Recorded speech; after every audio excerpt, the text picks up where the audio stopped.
Welcome to Storm the Gates, Book 3 of the Rogue Gods Trilogy by Melinda Kucsera. Part 15, Chapter 57, She Lives. Why is there a body lying face down in the snow? Ivarian skidded to a halt, unsure what to do. He gathered up his courage and slipped past his aunt while she talked to Daniel so he could follow Vandiana and her daughters, but they were too far ahead to hear him if he shouted, and he was running out of courage. Did they even see the man in the snow? They might not have, since they were looking for the adversary as Aunt Faye requested. The body was male, and the man was dressed for the cold in furs and woolen layers, like Gennar was, but this man couldn't be Gennar. I last saw him with my uncle. Where is my uncle? Ivarian still wasn't sure who Gennar was to him, but he sank to his knees beside him because he had to know if this man was Gennar. He could be one of the adversary's henchmen. The guy could have people working for him who didn't wear gray from head to toe. That was possible, until Ivarian turned the man over, and Gennar opened his glowing green eyes. What happened to you? Ivarian drew back in shock as a bad feeling settled like an ice ball in the pit of his stomach. He said the past was the seat of our power, and I told him he was crazy,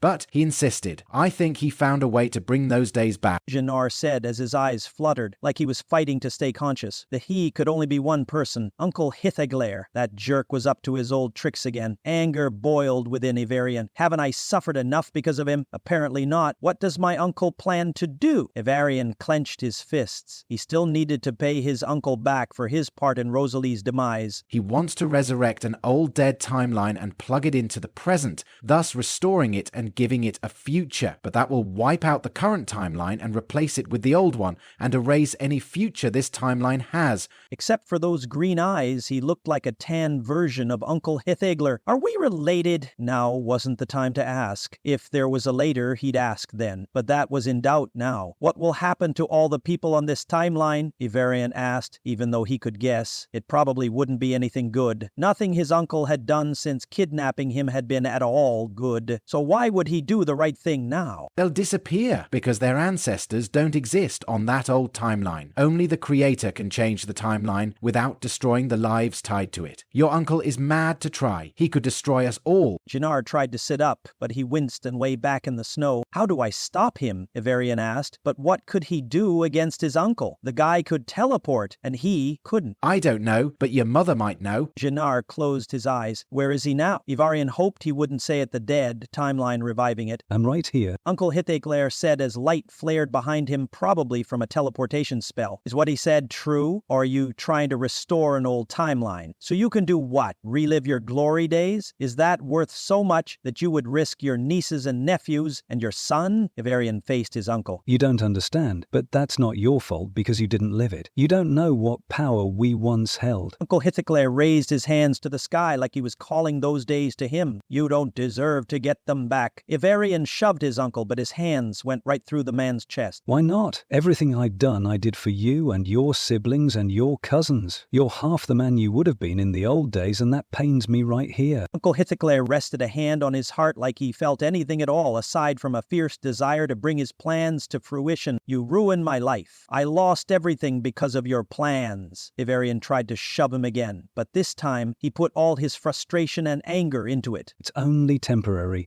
You stand to gain so much. You just need to wait a little longer, and I'll sort everything out. I promise. Uncle Hitheglair dodged and patted his shoulder like he was just a child. Explain what you mean by that, A woman said from above, and pain stabbed his chest because she sounded so much like Rosalie. But Rosalie was gone, probably to hell, sent there by the adversary. She was forever out of reach. He shouldn't have taken his eyes off his uncle, but he had to see who had spoken to him. A woman stood on top of the arrow of time and peered down at him. 4 people stood behind her, and 3 of them had large white feathered wings, like that angel he met. But the woman was backlit by the bright gray sky and the glow of 2 halos and 3 pairs of glowing eyes. The 4th person didn't glow or have wings, so he just fell when he jumped off the long cracking shaft of the arrow of time. The man wore some kind of leather armor, but his features had the familiar cast to them, marking him as was another ex-god. Great. He was probably a warrior god. That was all they needed right now. Hello, cousin. You got me in deep trouble, and it's time I paid you back for that, said the unknown ex-god, striding toward Uncle Hithagler with his fists clenched. Uncle Hithagler raised his hands and backed away. Now, Guerren, you can't blame me for that. You snuck into that library all on your own. I had nothing to do with that. But you had everything to do with Pristina summoning me. You stole the summoning spell from that library, and you gave it to her. What would she have done if that summoning spell hadn't been interrupted? You planned to drain me to power your plan. Was she even trying to destroy time like she said? Or did you use her too? What was your end game? Wait a minute. I want everything to be his fault, but I need to clarify one thing. He didn't give Pristina the spell. A version of me from another timeline did to save you. The woman who sounded like Rosalie jumped off the arrow of time. Are my eyes playing tricks on me? They must be, because Rosalie marched toward him, and she was quite alive. Ivarian stared at her in shock. Rosalie, you're alive! Ivarian fell to his knees in the snow, unable to believe it. Yeah, I'm alive. Pristina lost. But there were some unforeseen consequences. We can talk about that later, though. Rosalie caught his hands in hers and pulled him to his feet. Something was different about her, but he didn't know what that might be. Maybe defeating Pristina changed her. It couldn't be easy to fight her and win. In fact, how did she survive such a conflict? Yes, she had some magic, and he shied away from thinking about that because blood magic was icky. But she wasn't a match for a full goddess. Who was this guy? Asked the angel, with skin as dark as Aunt Faye's. He's the ex-god of history. Ivarian is his nephew. So he's the one who was working with Pristina? Asked the gray-robed demon as they landed by the angel. Their gray hood and veil hid everything but their glowing blue eyes. You're working for the Adversary. Ivarian pointed at the person in gray. No, they're not. Natalie's on our side, said the angel, still on top of the arrow of time. He held something spherical in his arms. But others of my kind aren't. The Adversary controls some, but some serve him willingly. I wish things were otherwise, but they aren't. Natalie spread their hands and shrugged. He's getting away. Jinnar pointed at Hithaglir as that jerk teleported away. Who are you? Natalie stopped beside Jinnar. He's the ex-god of memory. I guess that makes him my uncle, Gunnar, Ivarian said. And it felt right to claim him as family because that's who Gunnar was, and he'd been a much better uncle in the brief time Ivarian knew him than Uncle Hithaglir ever was. Where did he go? Rosalie glanced around to the dead timeline where he's convinced his glory days still live. He wants to bring them back. Ivarian shook his head. It was such a crazy idea, but he didn't doubt it. And he do that? Rosalie squeezed his hand. He thinks he can, and that's dangerous enough, Ivarian shrugged. We better stop him. If those days were good for him, then we definitely don't want them back. Everyone, take to the skies. Guerren gestured to the clouds. Who appointed him their leader? Chapter 58. The Truth Hurts. Rosalie wondered who would carry who this time. There were 3 flyers and 4 people who didn't have wings if Jinnar accompanied them. Would he come with them? He stayed out of things until the bitter end last time. Would he do that again? That was iffy, given his struggle to rise. Perhaps it would be better if he stayed here and rested. She didn't know if Arginil could carry someone and the crystal ball in his arms. Why does he have it? Rosalie didn't ask that before, and now it was probably too late to ask. Could Ezariah or Natalie carry 2 people? If not, then someone would have to walk. Well, that someone won't be me. I earned my place with the angels. How did you survive? Varian asked, dragging her attention back to him. That was the question she'd been dreading, and now it stood between them like an invisible wall. Did she want to pull that wall of silence down and tell him now? Rosalie needed to tell him the truth eventually. How would he take it? That was the question. The truth might change his opinion of her or how he treated her, and she couldn't deal with that right now. I had help. That was an understatement, but it would do for now. I thought you were dead. Varian stared at the snow under his feet. What was taking them so long to decide who would carry who? Why was Arginil still on top of the arrow of time? And why was that thing still standing? She expected to find it collapsed into a million ice shards, but it just sported some ugly cracks. Since it didn't collapse, did that mean Avarian's mom would live? Or did Faye find someone else to take over as ex-god of the past? Yeah, I gathered that. Rosalie Rosalie didn't ask why he thought that because then she'd have to explain why she wasn't dead. And that wasn't something she wanted to talk about with anyone. She hadn't even told the angels the full truth yet, but only Thaniel noticed. She was so nosy. I did something and now I regret it, but I thought you were gone. It doesn't justify what I did. I thought so at the time, but I was wrong. I see that now. Ivarian said, unexpectedly, as he became transparent, like a ghost. What was he talking about? Why did dread settle in her gut like a lead weight? What did you do? Rosalie reached for his hand, but her fingers went right through him. I summoned the ex-goddess of vengeance and sicked her on Rand's father. I thought he killed you, but he didn't. Unfortunately, I didn't know that then. I do now. Ivarian still wouldn't look at her. Maybe that was a good thing, because anger boiled her insides until she feared steam would shoot out of her ears. It didn't, but it should have. You did what? Rosalie couldn't believe what he was telling her. Ivarian repeated himself, and that just made it worse. Rosalie grabbed a handful of his tunic and shook him. How could you do that? Rand was our friend, and he's been so kind to us. How could you do anything except thank him? Is he okay? Is his family okay? Did you? Rosalie couldn't finish the question as her cold hands released him. They can't be dead. She didn't know what she would do if they were. No, Rand's dad is pretty canny. He convinced Vangyana, she's the ex-goddess of vengeance, that I was wrong and you were alive. I didn't believe him. Then the gateway appeared just like you said it would, and I ran into it. That's how I got here. Varian was leaving stuff out, and he was a fool if he thought she didn't realize that, when it was pretty obvious he wasn't telling her everything. I need to know everything, but right now she needed to know that Rand and his family were okay. Rosalie clenched her fists. Are they okay? Did you hurt them? Did she hurt them? No, Rand's father blocked everything. Nothing got past him. Ivarian glanced away as he said that, so something got past him. But he didn't want to talk about that, which meant she needed to press that point. What got past him? Rosalie opened and closed her hands. She didn't know if she wanted to punch him or shake him. They're together, and they're okay.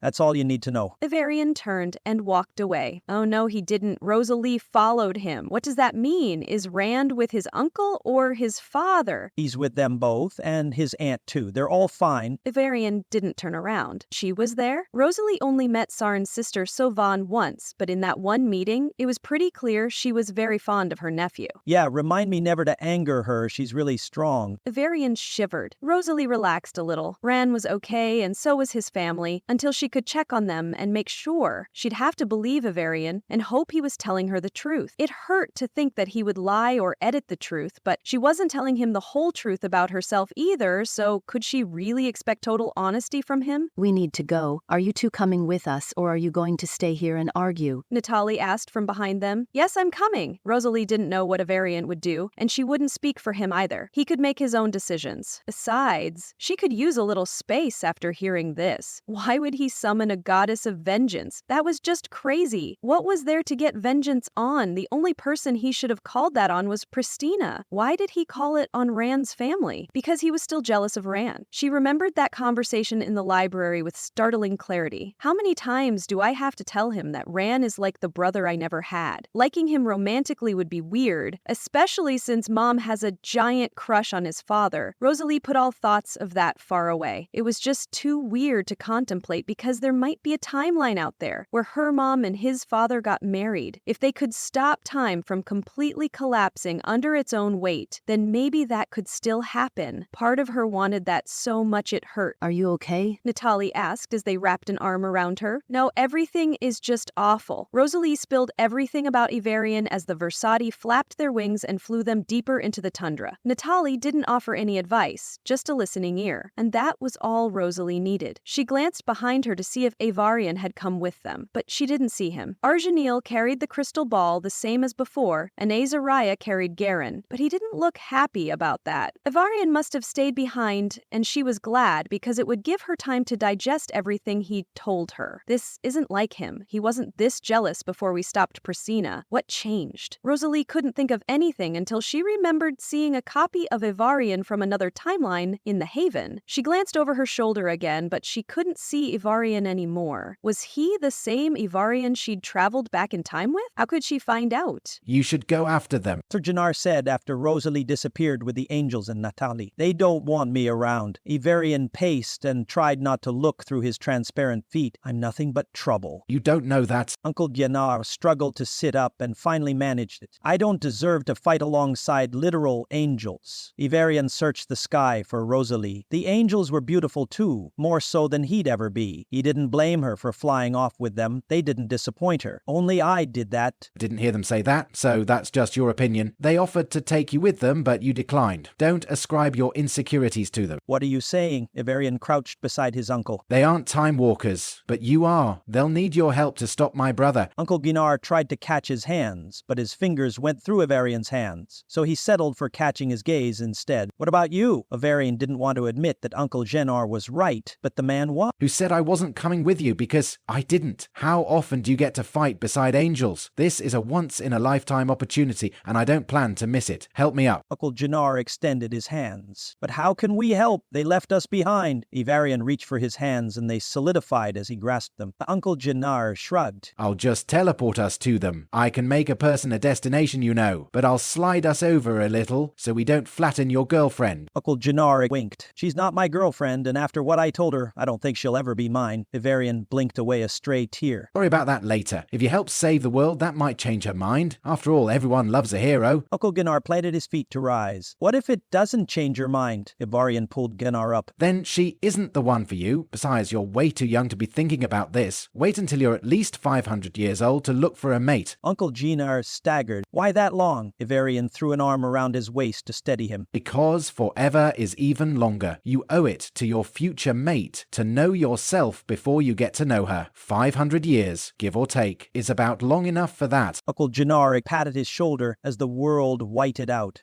Chapter 59, Heroes Assemble. What's that down there? Can someone tell me? Guerren pointed at the dark, person-sized blur in the snow. That's Daniel. Arjaniel said as he flew alongside. Where's Hithaglir? Guerren might have gotten so caught up in the drama between Ivarian and Rosalie that he missed his chance to deck that guy. But it was quality entertainment while their spat lasted, and I missed that. He still needed to ask where the ex-goddess of vengeance was. She might come in handy. He'd do that when they landed, since the snowy ground rose to meet him. Guerren turned, but he didn't see Ivarian anywhere. Didn't he come with us? How's he supposed to prove his love if he's letting his girlfriend fly into danger without him? Guerren shook his head. That just wasn't how to woo a girl. If he joins my army, I'll have to teach him how to win friends and lovers, because his way isn't working. What are you scheming about now? Natalie asked as they walked past him. Nothing at all. Guerren joined the group around Thaniel. Does anybody know what she's tangled up in? A black substance covered a struggling Thaniel, up to her glowing eyes. It pinned her arms to her sides and covered her mouth, muffling everything she said. And that was too bad, because she had a lot to say judging by the garbled sounds coming from her. But her armored legs were still free, so she could kick them, even though that didn't do anything to free her. Everyone shook their heads in answer to his question. Thaniel might know, but they'd have to wait until she was free to find out. Why was Thaniel glaring at him? Guerren pointed at his chest. Yes, he was in command. Perhaps she wanted him to order someone to free her? I think I can cut through that stuff. Rosalie shook her arm until a dagger slid out of her sleeve. Its hilt settled into her palm, but instead of swinging it down to cut the black stuff, she sliced across her palm. What are you doing? You're supposed to free her, not hurt yourself.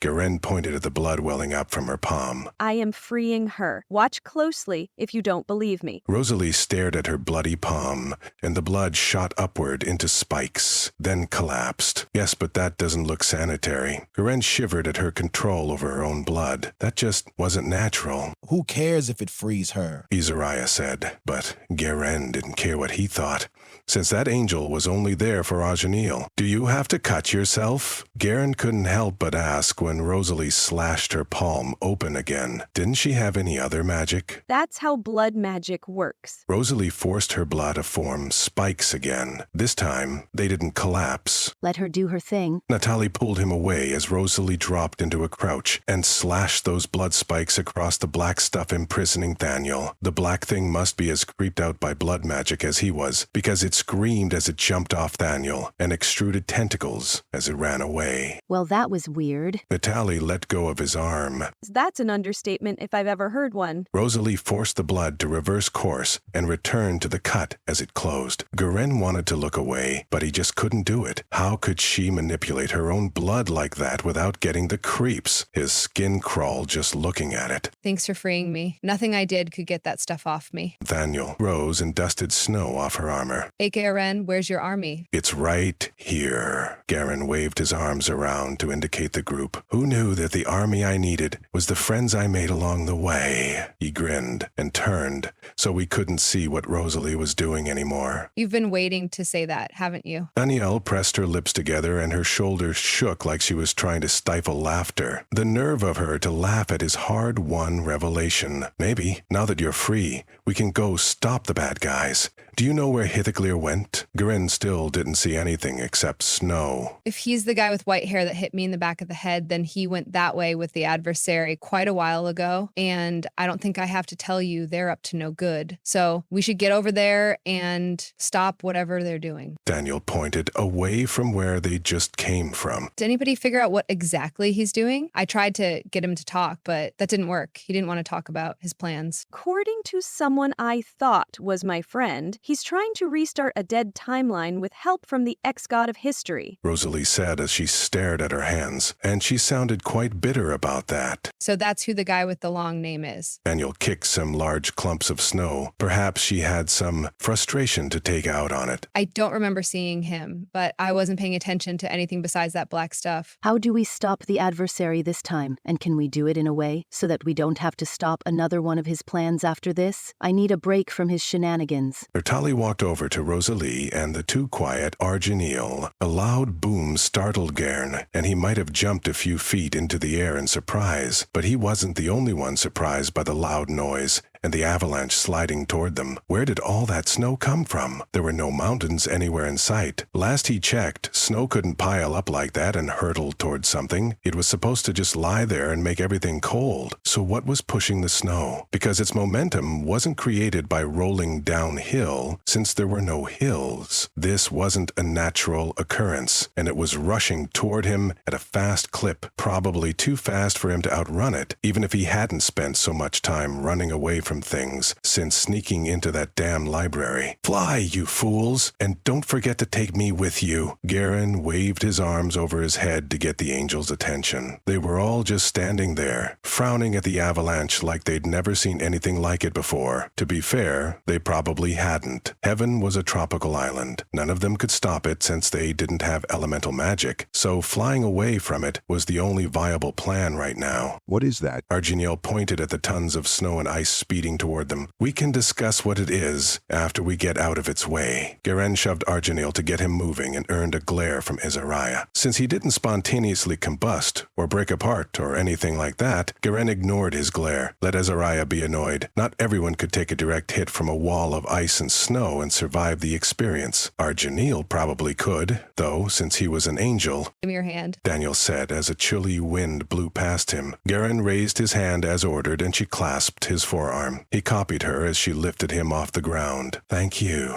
You're welcome. All right, I've got the war god. Daniel shot upward. I've got Rosalie. Natalie slowed and hovered beside them, and she did indeed have an arm around Rosalie's waist. Arginil and Azariah rose to meet them, but there was no one else in their party who needed a lift. What's making the snow do that? Arginil asked again, since he didn't get an answer when they were all staring at it from ground level. That can't be what I think it is. Natalie leaned forward like that would help bring whatever they saw into focus. What do your eagle eyes see? Because I just see a ton of snow sliding toward us like a frozen wave of death. But the more Guerren stared at that avalanche, the weirder it looked. Is something behind it, plowing through the snow and creating that avalanche? I see it too, but I don't know what I'm looking at, Azariah said, but he sounded intrigued. Well, he did like Arginil, so he already had questionable interests. Why don't we fly over and check it out? That avalanche isn't natural since it's not rushing downhill. so the adversary is probably causing it. Guerren didn't know why he had to keep pointing out the obvious. I guess that's why I'm in charge. If it is the adversary, I might throw you at him. Manuel grinned as he flew entirely too fast toward the object in question. The icy wind slapped Guerren so hard in the face he had to close his eyes. What is that? It looks like a giant arrow made of ice. I think we found the timeline the adversary searched for. Guerren opened his eyes, and there was indeed a miles-long ice structure that could be an arrow if he squinted hard enough at it. Where the fletching would be was on fire, and that was weird because one was supposed to cover the tip in pitch and set it on fire, not the fletching, because the arrow needed the feathers on its back end to fly. Not that this arrow did any flying at all, so maybe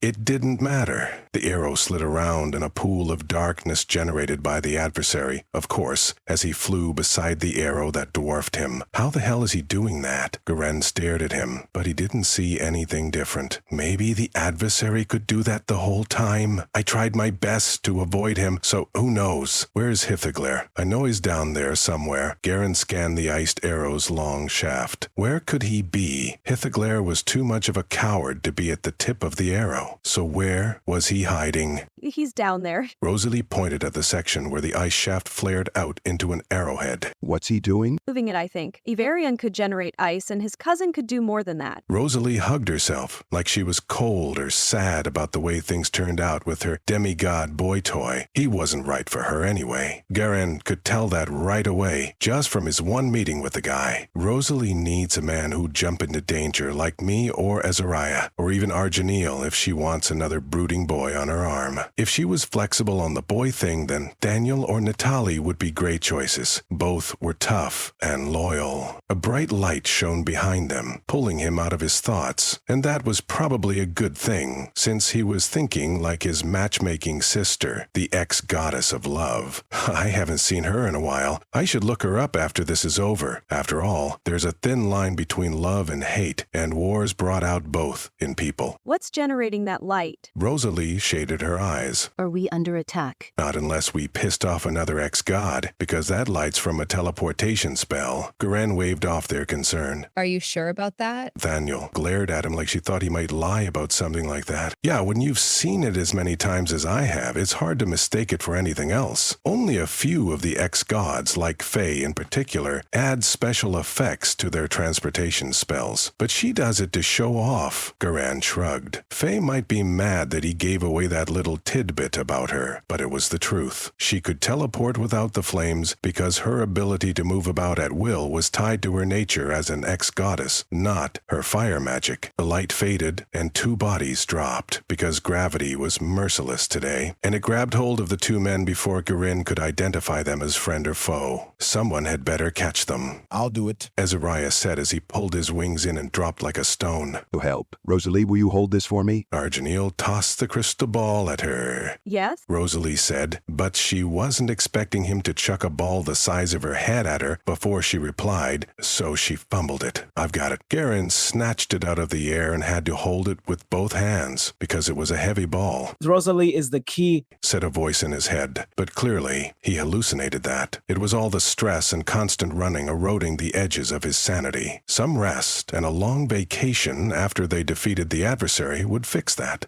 Here you go, milady. Guerren bowed and handed the globe to her, glad to be rid of its weight. Thank you. Rosalie accepted the crystal ball with both arms, then hugged it to her chest. If the crystal ball talked to her, she didn't show it. Her expression didn't even flicker as she peered down to watch the angels catch the two falling men. Argenial and Azariah flew up to them, but each one held on to a man. Hello, Jannar. I guess you're not concussed anymore. Guerren extended his hand to the ex-god of memory. Azariah didn't look happy, so he carried him at arm's length. You came back. Rosalie said as she stared at Ivarian. Arginil caught the young demigod, and neither looked happy with that arrangement. Ivarian's discomfort made sense. This was probably the first time he ever flew with an angel, and Arginil was a very pretty angel. He was darkly handsome with glowing eyes, whereas Ivarian was fair with dull gray eyes. Had to. I made a mess and I need to make things better. Ivarian wouldn't meet Rosalie Rosalie's gaze, and that was yet more proof he wasn't right for her. Guerren made a mental note to talk to her about her taste in demigods when this was over, assuming she survived. That's fine for the boy, but you don't have that problem, so why did you come? Guerren asked Jannar. Since I don't want to be part of the problem, I should be part of the solution, don't you think? Jannar winked, and he looked like a trickster in his mismatched furs and woolen garments. I suppose that's a good enough reason. Welcome to my army. I'll be your leader. Guerren grinned at his reaction. It wasn't every day he made a fellow ex-god's jaw drop in surprise. He might have basked in that accomplishment a little. Guerren opened his mouth to argue that he was always their leader, they just didn't know it. But that same voice whispered something else. An instinct made him perk up his ears and listen. The Adversary fears Argenia, and for good reason. The Creator foresaw a day when one of his most loyal servants might be tempted to turn against him, said the voice that spoke to him while he held the crystal ball. Who's talking to me? It wasn't one of his comrades. Guerren checked to be certain, though, but they weren't even looking at him. Wait a minute. When did we decide that you're our leader? 'Cause I don't remember that. Daniel tapped her chin with a hand not holding onto him as she pretended to think about that. Actually, Natalie is the key, said that voice, but it no longer sounded certain. Are you sure about that? Guerren thought about that question and hoped the voice would read it from his mind. Ivarian might also be the key,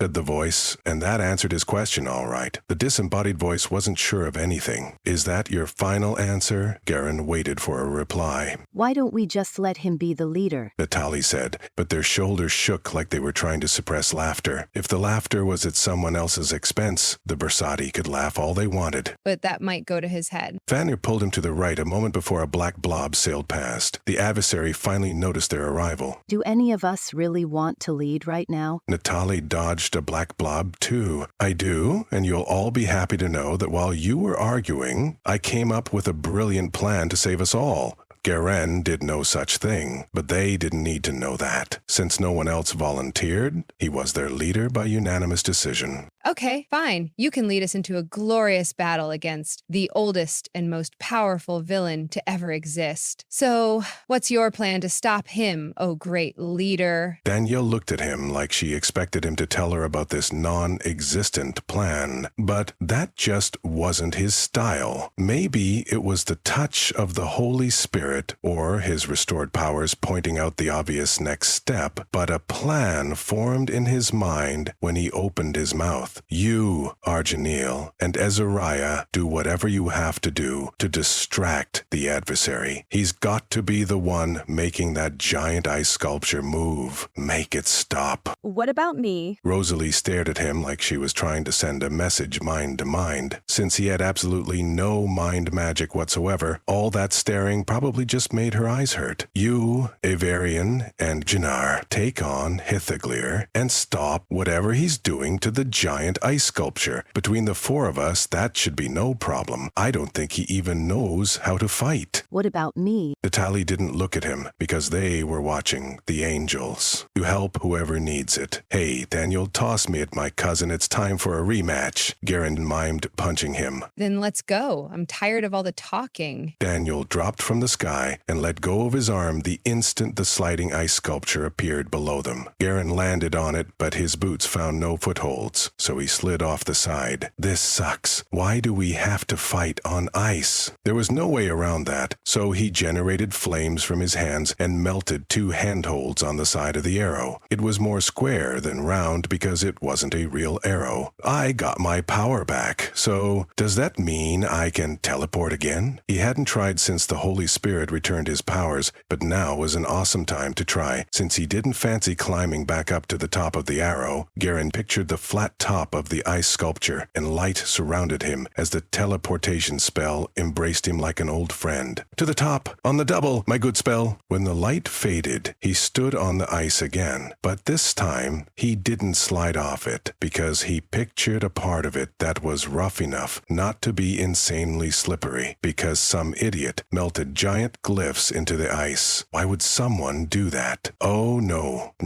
I won't be trapped in a spell again. Are we really doing this again? Again, Guerren pointed at the glyphs. Each one was longer than he was tall. Hello, cousin. How else can I bring back the old days? Ithaglair said as lightning bolts shot out of his hands into the glyph that Guerren stood on, and the damned lightning ran up his body, making him shake until a kind soul knocked him off the glyph. Then darkness knocked him out for a while.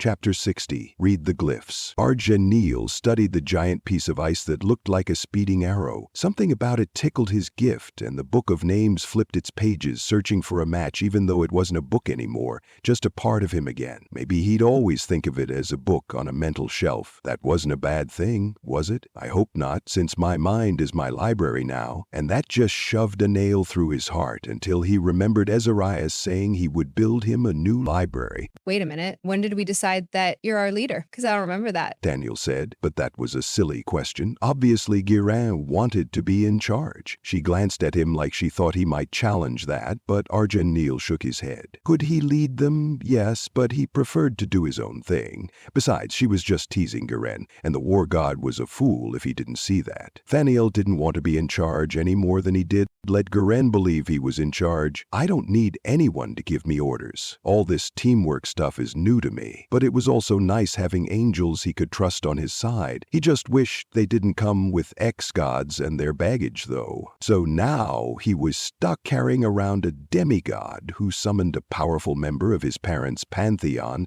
to attack someone who didn't deserve it, judging by the argument between Ivarian and Rosalie. Since he didn't know Ivarian at all, he believed Rosalie, even though he only knew her a little. But the little he knew of her inclined him to trust her over the demigod who liked her. She at least seemed rational. Rosalie didn't join in the friendly debate over who should lead them either. She just held the crystal ball and stayed quiet, probably because she was still processing Ivarian's confession. After all, it was a doozy. Ivarian stared at the snow below them and hunched his shoulders as he dangled from Argenil's grip. He didn't even hold on to him. Did the young man want to fall to his death? Argenil needed somewhere safe to put the demigod down. It was hard to hold on to someone who didn't try to keep from sliding out of his grip, and it was weird being so close to someone like this. Living bodies moved when they breathed, and Ivarian's heart beat loudly enough to hear. I need to put him down. I don't like being this close to him. Argenil had to wrap both arms around the depressed demigod to keep from dropping him, and that was too much contact, in his opinion. What is wrong? Azariah asked in an undertone, and then his hand squeezed his shoulder. Ez didn't need both arms to hold Jannar because that ex-god held on to him. Why couldn't Ivarian participate in his own rescue? Argenil opened his mouth, but what could he say? Admitting he was uncomfortable carrying Ivarian seemed selfish. Ivarian was a fragile mortal, and angels were supposed to protect them. Then why do I feel such an aversion to him? Ivarian and Rosalie were the only living people he'd ever encountered. But he didn't feel any aversion to Rosalie, he just felt sorry for her. So why do I want to drop Ivarian? He wouldn't do it, so he tightened his grip, even though that just ratcheted up his discomfort until pins and needles stabbed his arms. Do you want to trade?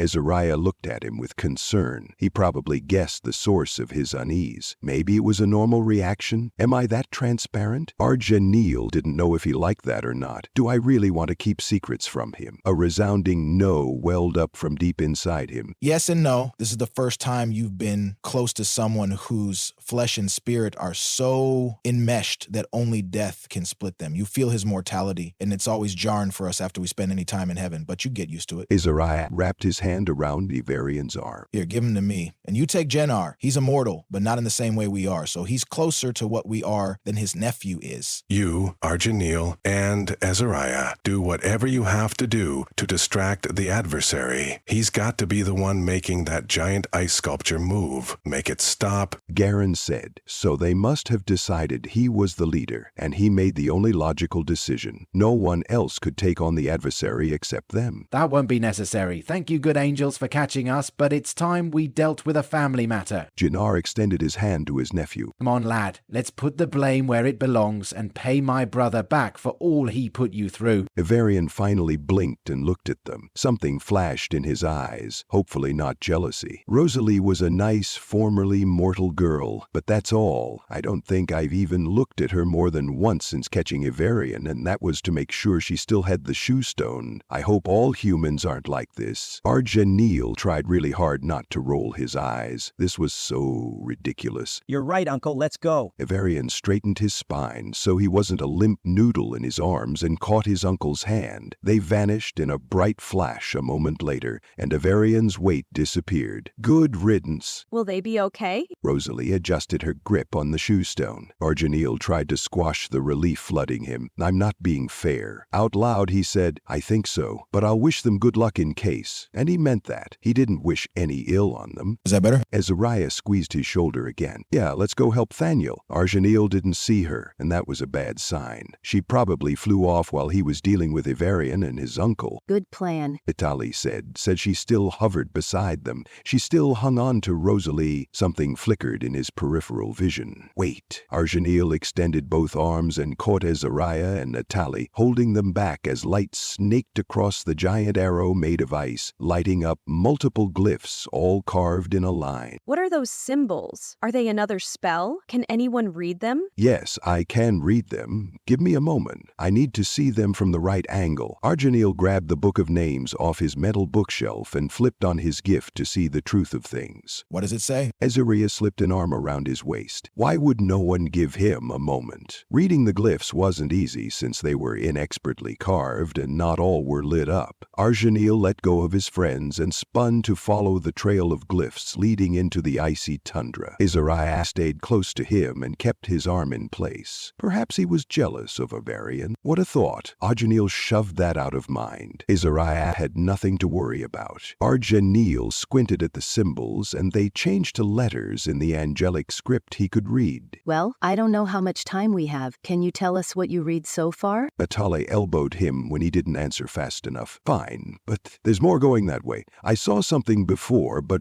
I let myself get distracted instead of following up on it. Arjanil wished he didn't let Ivarian distract him, but he couldn't go back and change that now. I'm pretty sure it says, the ice remembers what the earth forgot. Locked in ice, the past's caught and the future's bought. Swap one timeline and the other is naught. All on the lost timeline will be naught. Rosalie gasped. That's not how the rhyme's supposed to go. Jannar told me the rhyme goes like this. The earth remembers what the trees forgot. That time moves on, but memory does not. In the mind, today and yesterday meet, and we live 100 tomorrows in every heartbeat. What does all that mean? Natali looked at him like he should know, and he kind of did what we already knew. We need to stop that arrow-shaped glacier before it goes anywhere else, or does anything else. Arjanil glanced at Azariah and his friend squeezed his waist. Ez was ready. Arjanil hoped so as he dived toward the adversary and pulled hard on his gift. Samael, stop! The adversary jerked backward as if struck,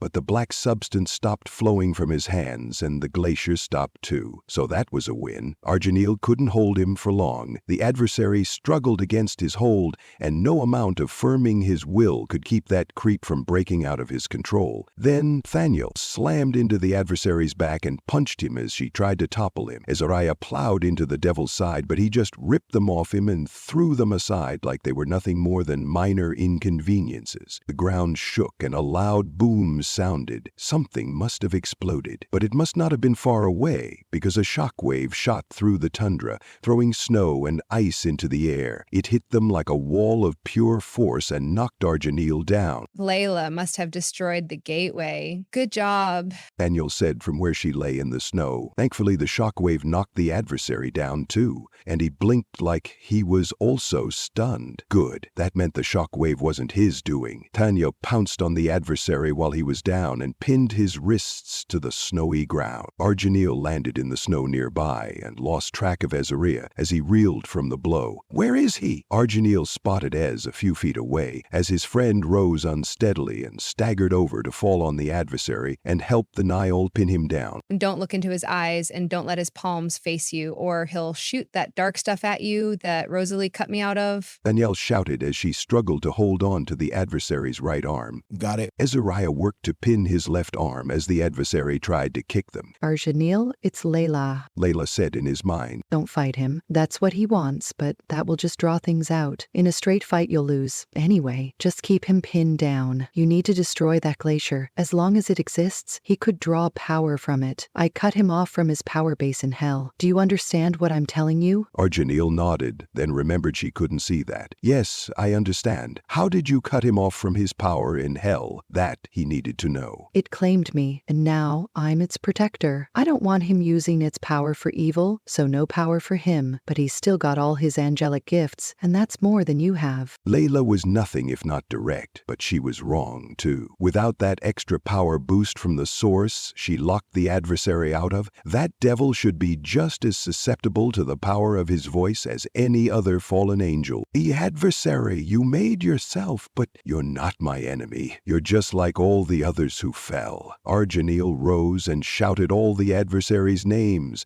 and each one landed like a blow until the adversary lay in the snow, beaten, stunned, and at his mercy, just like I was 4,000 years ago. Memories blurred by the adversary and his wicked magic clarified as he stared down at the ex-angel that dragged him to hell. He attacked me moments after your ship sailed out of sight over the horizon. I couldn't defeat him then because the adversary hit him with the full power of his voice. I had no defense against that, but I do now, and he had some things that needed saying. You tried to turn me into a monster, but it didn't work. Hell didn't twist me like it did to you, but you chose to stew in your jealousy of mortals. You chose to stoke the fires of your malice, then fan those flames into hatred for everything you didn't create. But you can't create anything. You can just twist things. Argeniel kicked snow into the adversary's face, and the ex-angel had the gall to laugh. I love you, Azariah said from where he knelt on the adversary's chest. He twisted one of that creep's arms, so his hand faced away from them. Thaniel did the same on the other side. I know, and he knew 4,000 years ago, but there were rules then. The Nile said the rules changed long ago, so maybe there could be something. Argeniel met Azariah's glowing violet eyes and smiled for the first time in a long time without any reservations at all. I love you too. Now wasn't the time to talk about that, but they would have all of eternity to do that, now that they found each other again. Argeniel, catch! Rosalie shouted, and then she threw the seeing stone at him while he smiled like a lute. Argeniel extended his hands. As the shoe stone dropped into them, it glowed so brightly he averted his eyes, but instinct made him raise the globe above his head so that violet light fell on the adversary. Maybe he'd see heaven inside the seeing stone and regret his choices.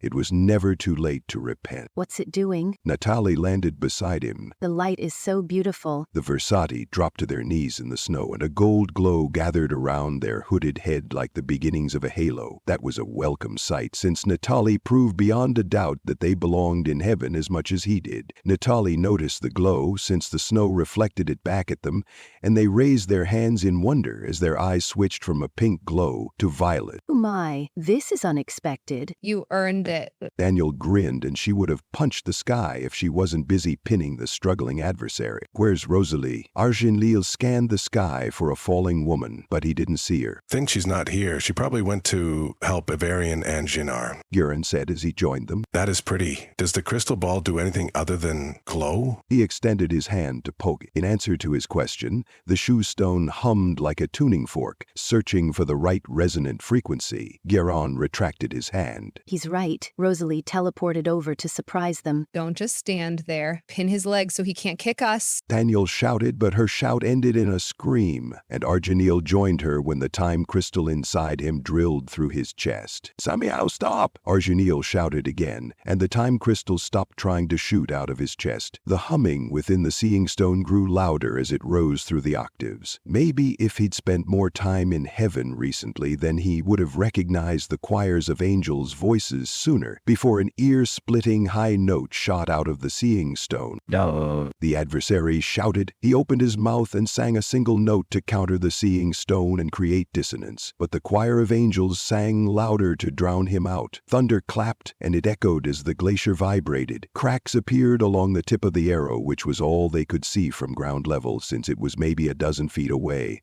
The top cracked off and fell. Oh my God, the glacier is breaking apart. Keep up the singing. Natalie patted his shoulder as Arginil struggled to hold on to the vibrating crystal ball. Give me that, you fool. You'll ruin everything. The adversary broke Azariah's grip and extended his hand like he was trying to shoot something at him, but nothing happened. That was Layla's doing. The adversary glanced at his hand and shook it, as if that would make the magical attack appear. What have you done? It wasn't me. It was teamwork that defeated you. Arginil set the shoe stone down in the snow and walked over to Azariah. Need a hand up? Sure, I'll always accept help from you. Azariah clasped his hand and he pulled up his friend, and someone who could be more than that if the rules allowed. Behind him, cracks sped across the glacier. What about him? Easy tilted his head to one side to indicate the adversary who was still lying in the snow. What about him? Layla cut off his power from something called the Abyss, so he can't shoot that dark stuff at us anymore, and he can't use his voice against us because I can negate that. So he's no longer more powerful than us. Arginil paused as something occurred to him. He was a herald in the before times. Those days were breaking apart and would soon be nothing but memories, as the glacier that might have been the timeline where he fell to hell shattered in slow motion. That was a fitting end to that timeline. Those days should never return. They were done thousands of years ago. Now, maybe they could rest in pieces. Do you need help too? Natalie stopped beside Thaniel but stayed out of the adversary's reach. Sure, why not? I'm not too proud to ask for help. Daniel caught the Versavi's hand, and Natalie pulled her to her feet too. We should go. Arginil pulled Azariah off the ground as another chunk of ice broke off. Agreed. Who's carrying the war god? Thaniel asked as she lifted off the ground in time to dodge a house-sized ice chunk. A hand closed around his ankle, yanking Arginil down until he flapped his wings harder. Did the adversary grab hold? Why would he when he had wings of his own and could fly? The war god hitched a ride, but he'd love someone to give him a hand. Guerren said from close by. Arginil glanced down, and there was the war god, clinging to his ankle, not the adversary. Azariah laughed at the sight. I've got him. Natalie wrapped an arm around Guerren, and he let go of Arginil. Thank you. Sorry about the ankle. I didn't want you to forget me. As if we'd do that. You should know us better than that by now. Tanya shook her head at him. What now? She asked Arginil, and that was okay because he knew what needed to be done. We find the ex-gods, and then we should destroy all the links between this realm and any other, so no one can ever come here again. Time belongs to the living. No one should change it, Arginil replied, as they flew away from the collapsing glacier and the heavenly singing that was destroying it. This winter wonderland should become the adversary's new home. There was no one here for him to control, Natalie said as they flew beside him, and they were right. Let's find the other ex-gods. From what Rosalie told us, they come here a lot, so they should know where the exits and entrances are. Arginil scanned the snowy landscape for them. Where were they? They must be here somewhere. You've been listening to Storm the Gates, Book 3 of the Rogue Gods Trilogy by Melinda Kucsera. Subscribe to the channel so you'll be notified when the next part publishes. The Rogue Gods Trilogy is available as an ebook and paperback, and now a full cast audiobook. Click the link in the description to order your copy. If you love the Rogue Gods Trilogy, then you'll love Melinda's other epic fantasy adventure books too. They're just as full of magic and mayhem and characters who will do anything to achieve their goals. Check them out at the link in the description, and while you're there, sign up for her newsletter so her characters can talk directly to you. Thank you for listening.